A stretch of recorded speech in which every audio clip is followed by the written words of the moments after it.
Polres Jayapura melalui tim Paniki Polsek Sentani Kota berhasil mengungkap kasus kepemilikan senjata api jenis revolver Taurus organik Polri dengan nomor seri XK 255731. Hal ini disampaikan langsung oleh Kabak Ops Polres Jayapura yang didampingi Kapolsek Sentani Kota saat press release dalam penangkapan pelaku pembawa senjata api revolver di Mapolsek Sentani Kota Jayapura pada Rabu pagi. Dalam penangkapan TS 29 tahun, pelaku pembawa senjata api jenis revolver di salah satu rumah bernyanyi karaoke, tim Paniki Polsek Sentani Kota yang berhasil mengamankan dan beberapa barang bukti milik pelaku. Kapolres Jayapura AKBP Victor Dean Makbot melalui Kabak Ops AKP Praja G. Wiratama dalam press release membenarkan dalam penangkapan pelaku TS pembawa senjata api.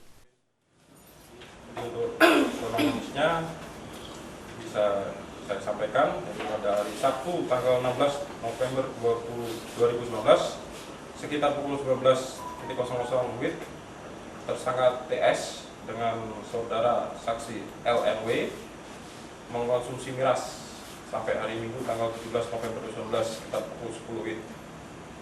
Ini di Nimbo Perang ya. Di Nimbo Perang.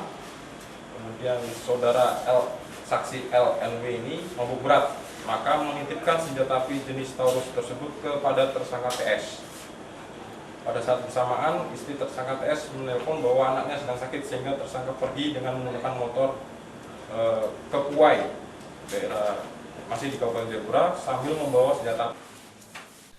Berdasarkan hasil interogasi dan pemeriksaan terhadap TS, pemilik senjata api tersebut milik LW 26 tahun, salah satu anggota Polri yang berdinas di Pos Pol Batom, Polres Pegunungan Bintang.